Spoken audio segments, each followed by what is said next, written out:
Hi అండి, welcome to Jyothish kitchen. ఈరోజు మన కిచెన్లో నువ్వుల చట్నీ అండి. అప్పటికప్పుడు మనకి తినడానికి చట్నీ ఏమీ లేకపోతే ఎప్పుడు పల్లీ చట్నీ, కొబ్బరి చట్నీయే కాకుండా నువ్వులతో కూడా మనం టేస్టీగా ఈజీగా చట్నీ ప్రిపేర్ చేసుకోవచ్చండి. అది ఎలాగో చూసేద్దాం ఇప్పుడు. ఇదిగోండి, నువ్వుల చట్నీకి నేను తీసుకున్న పదార్థాలు. చట్నీ ఏమీ లేనప్పుడు అప్పటికప్పుడు ఇన్స్టెంట్గా మనం చేసుకోవచ్చు అనమాట. ఇదిగో నువ్వులైతే నేను ఒక కప్పులో సగం తీసుకున్నానండి. కొద్దిగా చింతపండు అవసరం దీనికి. ఉల్లిపాయ కూడా వేస్తే బాగుంటుందండి, ఎందుకంటే నువ్వుల్లో చేదు తగ్గుతుంది అనమాట, చిరుచేదు. ఉల్లిపాయ టమాటా వేయడం వల్ల. ఒక చిన్న ఉల్లిపాయ, ఒక మీడియం సైజు టమాటో, కరివేపాకు కొద్దిగా. ఇవైతే పోపులండి. ఎండుమిర్చి అయితే నేను 4 తీసుకున్నాను, 4 ఎండుమిర్చి, కొద్దిగా పచ్చిశనగపప్పు, జీలకర్ర, వెల్లుల్లి తీసుకున్నానండి. నువ్వులు ఇప్పుడు డ్రై రోస్ట్ చేయాలన్నమాట. చేద్దాం ఇప్పుడు. ఇదిగోండి, స్టవ్ ఆన్ చేసి కడాయి పెట్టాను. నేను నువ్వులు వేస్తున్నానండి. నువ్వుల్లో ఇంకా ఆయిల్ ఏమి వేయలేదు, డ్రై రోస్ట్ చేద్దాం. ఇవి మాడిపోతాయండి, కొంచెం సిమ్లోనే తిప్పాలన్నమాట. కొంచెం చిటపట్లాడితే తీసేయడమే, కొద్దిగా చిటపట్లాడే వరకు ఉంచి తీసేయడమేనండి. నువ్వులు త్వరగా మాడిపోతాయి, హైలో పెట్టద్దు, సిమ్లో ఉంచండి అండి. నేను ఇప్పుడు కొద్దిగా ఆయిల్ వేస్తున్నాను. కొంచెం ఆయిల్ వేసి ఇదిగో శనగపప్పు వేస్తున్నాను ముందుగాను. ఇది కొంచెం వేగిన తర్వాత మిగిలిన వేద్దామండి.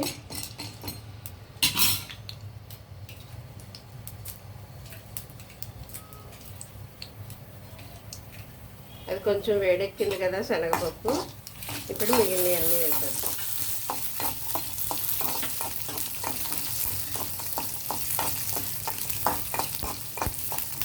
ఇవి కొద్దిగా వేడెక్కాయి కదండి. ఇప్పుడు మనం టమాటా, ఆనియన్, కరివేపాకు వేసేది.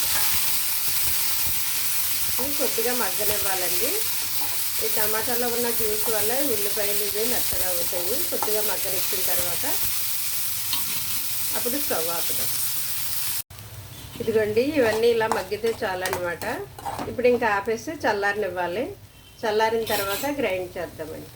ఇదిగోండి, నువ్వులు ఇవన్నీ చల్లగా అయ్యాయి. మనం మిక్సీలో వేసి గ్రైండ్ చేద్దాము. ఇదిగో తీసుకున్న చింతపండు, అలాగే ఇవి వేయించి పెట్టుకున్నాం కదండి, మిర్చి, టమాటో, ఆనియన్, ఇవి మొత్తం ఇందులోకి వేసేసిన తర్వాత దీనికి రుచికి సరిపడా సాల్ట్ కూడా వేయాలండి. ఇది ఒక 1/2 స్పూన్ కంటే తక్కువ వేసాను నేను, సరిపోతుంది దీనికి. ఇది ఇప్పుడు గ్రైండ్ చేద్దాం. ఇదిగోండి, ఈ విధంగా గ్రైండ్ చేసుకున్న దాన్ని మనం ఒక బౌల్లోకి తీసుకుందామండి. దీన్ని తాలింపు కూడా చేసుకుందాం ఇప్పుడు. ఇదిగోండి, తాలింపుకి నేను తీసుకున్న పదార్థాలు: కొద్దిగా జీలకర్ర, ఆవాలు, 1 ఎండుమిర్చి, ఇదేమో కొత్తిమీర, కరివేపాకునండి. ఇదిగో స్టవ్ ఆన్ చేసి కడాయి పెట్టాను. కొద్దిగా ఆయిల్ వేస్తున్నాను. ఇది హీట్ అయిన తర్వాత ఇవన్నీ వేసేయడమేనండి. ఎప్పుడు కొబ్బరి చట్నీ, పల్లీ చట్నీ కాకుండా అప్పుడప్పుడు మనం ఇలాగా నువ్వుల చట్నీ కూడా చేసుకుంటే మనకి కాల్షియం వస్తుంది కదండి, బోన్స్ స్ట్రెంగ్త్గా ఉంటాయి. ఇలా కూడా చేసుకోవచ్చు. నువ్వులు పచ్చడే కాకుండా చట్నీ రూపంలో కూడా తీసుకోవచ్చు మనం.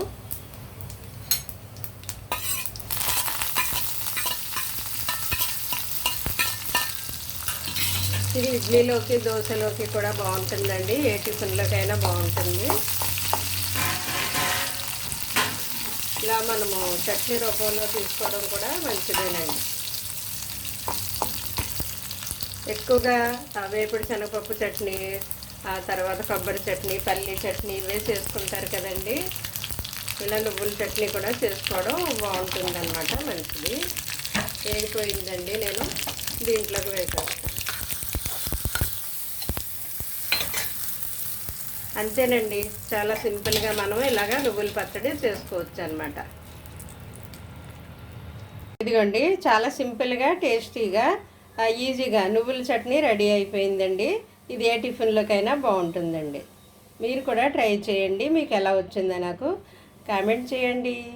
Thank you.